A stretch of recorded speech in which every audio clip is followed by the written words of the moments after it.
Hey 49ers fans, I'm Thomas Mott. Welcome to Chat Sports, and today, boy, the NFL Combine is just getting started. Kyle Shanahan and John Lynch met with the media yesterday. Let's go through and decipher all the little hints and rumors that they talked about. A lot of great stuff here on today's 49ers Report. Let's start with the fact that the Niners have officially met with at least 2 wide receivers so far at the NFL Combine. Now, we can hear at any time that they meet with more wide receivers, but these are the 2 that we know for a fact they have indeed met with. LSU's Justin Jefferson and TCU's Jalen Reagor are the 2 wide receivers they have met with so far. Now, a couple of hints here what the Niners are looking at. These are 2 wide receivers that are slotted to go later on in the first round. Now, maybe not as low as 31, which of course where the 49ers are sitting right now, but they're not going to be the Jerry Jeudy, the Henry Ruggs, the CeeDee Lambs of the world who are going to go in the top 15 to top 20. So the Niners are looking at wide receivers, which tells me they're looking at guys who are later in the first round, which means they might spend number 31 overall as or on a wide receiver, I should say. The 2 here are interesting, though. So Justin Jefferson, obviously from LSU, and Jalen Reagor, obviously from TCU. Look at the comparison and stats between the 2. Now, you notice something here? They're very, very different. Good Lord. Justin Jefferson, 2019, had almost triple the catches. He at least had double the catches, 111 versus 43. He had double the yards. He had more than double the touchdowns. I mean, he was a lot better receiver in terms of stats, but don't let that fool you. Notice who's playing quarterback for Justin Jefferson versus TCU. TCU is a Big 12 quarterback, and Justin Jefferson had the Heisman Trophy winner in Joe Burrow. Kind of different there in terms of who you're actually playing with. Reagor is a guy who is going to run a sub 4.3 at the Combine, depending on when he runs. When you watch this video, he might have already ran it. He's going to run a sub 4.4 for sure. He thinks he can run a 4.22. We'll have to wait and see if that is true or not, but he's a burner and will be a true deep threat for the 49ers, something they essentially right now don't exactly have in terms of burner speed to go ahead and get over the top. It's easy to look at these numbers and say, oh, they should definitely get Justin Jefferson. He's the better receiver. But I wouldn't let the numbers go ahead and convince you that Jefferson's better. I'm not saying he's not, but Reagor is still a highly rated wide receiver prospect out of TCU and should be a very good future receiver in the National Football League. But this tells me, before we move on, that they're probably going to be moving off of Sanders. If they're meeting with wide receivers, they're preparing as if Emmanuel Sanders is going to be leaving, and then we're just going to have to wait and see what is going to happen with our 49ers in terms of that 31st overall pick. The one hurdle, again, I mentioned is other teams need wide receivers. They're going to go on a run on wide receivers early on in this draft, and you'll see on your screen right now, Jets, Raiders, Broncos, and Eagles are almost guaranteed to all take a wide receiver at some point in the first round. But the good news is, there's 5 to 8 wide receivers that could go in the first round. The Niners could still get one at 31 if they do indeed decide to go that way. Quick ad break here on YouTube before we move on. Don't worry about the ad. Scroll down. Answer the pinned comment down below. Would you rather have Sanders or a rookie wide receiver? Not asking which rookie. Would you rather just have a rookie wide receiver or Emmanuel Sanders? Let's discuss that. Debate it down below in the comment section. All right, moving on. In case you didn't know that Jimmy Garoppolo is our quarterback of the future, well, John Lynch decided to go ahead and just back it up, put his money where his mouth is in terms of meeting with the media at the NFL Combine just yesterday. So apparently, Jimmy G is not even close to his ceiling, according to John Lynch. So, of course, meet with the media, talk about, the draft and the Combine, but then the media people also asked John Lynch about Jimmy Garoppolo. And by the way, all these interviews, our own Tom Downey was at the Combine, so if you just click on the 49ers Report button and go to our channel, you can watch the full interview. So you can pause the video and go check that out. But during these interviews, Lynch was asked about Jimmy Garoppolo and also the Tom Brady rumors, and I think John Lynch had a very convincing reaction and answer to the idea of Jimmy G being the quarterback of the future, saying, quote, "We're extremely proud of Jimmy and committed to Jimmy moving forward. As I said, from the day he walked into the building, he made us better. And we continue to feel like that's the case. That's the most exciting thing about him is the room for growth. He's not come close to his ceiling yet." And we've talked about this a ton, but it's good to reiterate because I read through the comments,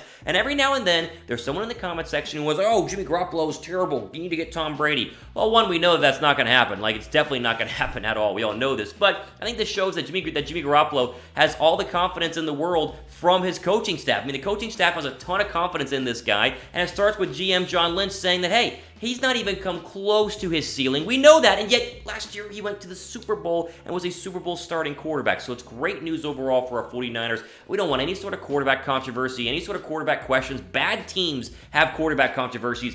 Good ones don't. Just look at Brady in New England. Obviously, they've had that for the past almost 20 years in terms of success. I love what he had to say about Jimmy Garoppolo. I think that's why it applies, and I want to share with you guys here. Again, if you missed the entire interview, his whole meeting with the media, Lynch and Shanahan, it's posted here on this exact channel that Tom Downey got for us up there at the NFL Combine. Just pause the video and go ahead and watch those, and then come on back. While you're pausing the video and moving to other places before you come back, why don't you go ahead and sketch that up with our friends at BetDSI, chatsports.com/bet. Use our promo code 49ers. You get a 120% deposit bonus whenever you first sign up and use our promo code 49ers. You put $100 down to bet on March Madness or the NBA. It actually turns into $220 because they bump it up with the deposit bonus. So again, chatsports.com/bet. Use our promo code 49ers. Get yourself a 120% deposit bonus whenever you first sign up. You want to bet on the NBA, March Madness, baseball's a month away. Go ahead and get signed up right now. I'm helping you guys out with a promo code. It's the best I can do for you,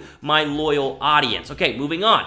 What else did GM John Lynch hint about? Well, a big hint was about Jerick McKinnon potentially returning to the team in 2020 and how we can even make that possible. So McKinnon is medically cleared to play. He hadn't played in like 2 years due to that whole mess with his knee, but he is medically cleared to play. And John Lynch hinted today that the team and his agent will meet to possibly restructure his contract going into 2020. And John Lynch said he's our best pass catching back out of anybody we have in the backfield, and we'd love to add that into the offense, even though I'd argue Tevin Coleman is a really good catcher of the pass, or a pass catcher out of the backfield. But apparently they really want to see McKinnon work into the mix here in the running back rotation. Here's the problem, though. Go ahead and throw this graphic up. The McKinnon current contract is not going to work. That's why they're going to meet and restructure hopefully this week, is what he said, because the 2020 cap number is $8.5 million.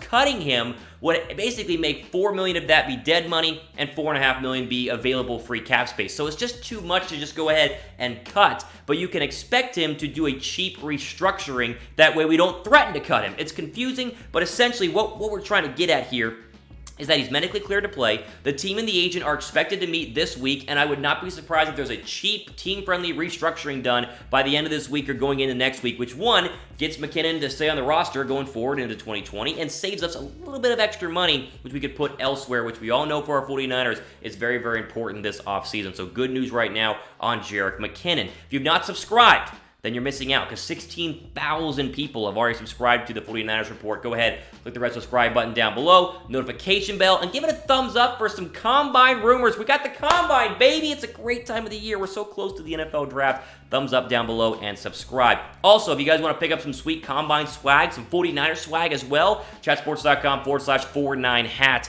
will do the trick. Links in the description. Ton of stuff is on sale. Great looking, authentic 49ers hats and gear. Chatsports.com/49hat. Final bit of rumor going on with our 49ers has to do with the possibility, I guess, of DeForest Buckner turning down a contract extension, or maybe not turning down a contract extension. So it's a little bit confusing overall, but essentially, DeForest Buckner is rumored to have turned down $60 million in guaranteed money this past offseason while the 49ers were trying to restructure his deal, according to The Athletic. Now, Buckner is signed through 2020, so you don't need it done yet, but I think they're trying to get him locked down to a long-term deal. That way it also saves some future money as well. The problem is, after The Athletic reported this, saying he turned down $60 million in guaranteed money, DeForest Buckner went on his Instagram, as you see in this tweet right here, saying, quote, "When did we start believing everything on the internet?" So as you see the tweet there from Alex Trent, contrary to the report that DeForest Buckner turned down 49ers' offer, Buckner says this report is absolutely false. So what do we do with this? I have no idea. Now, again, Buckner could be lying on Instagram. I'm not calling him a liar, but he could be saying, just trying to, get away from the smoke on this idea that he turned down money. Why would he turn down money? Well, he turned down money to try and make more money by playing even better in 2020. Like, if he plays better, he could get more than $60 million, but I do find it very hard to believe that DeForest Buckner, a former draft pick of our 49ers, would turn down that much money overall. But I don't know who to believe. Figured I would share with you guys. You guys can decide who you want to believe here in terms of Buckner or The Athletic. The Athletic does a great job. I mean, The Athletic is as good as it gets for reporting, in my opinion, right now. When I see an Athletic source sourcing some, rumors or news, I normally believe them, but, do with it as you will. Question for you guys here to wrap this video up. what is the first move this offseason the Niners need to make? Like the very first move. Is it to give an extension to Buckner? Is it to re-sign Armstead? Is it to get Emmanuel Sanders? Is it to sign somebody in free agency? What do you guys think should be the very first move our 49ers do this offseason? Go ahead and drop a comment down below. I'm going to read through every single one of them. Very curious what you guys think should be the first move. I think Armstead should be the first move, but that's just me. I'm curious what you guys think overall. There you go. All time we have for today on the 49ers Report. Again, the Combine is a week-long process, essentially, and all the guys are down there. They're all watching. They're scouting. It's a big deal. I would not be surprised if there's more fresh news and rumors coming out day by day. So, just because they met with 2 wideouts doesn't mean they're not going to meet with other wideouts, and I'm sure that will come out over the next couple of days and weeks. So, again, subscribe down below because we have the latest updates for you guys here in terms of our 49ers going into the Combine, the draft, and all the offseason as a whole. All the time we have for today, though, for the 49ers Report, I'm Thomas Mott, signing off. Enjoy the rest of your day.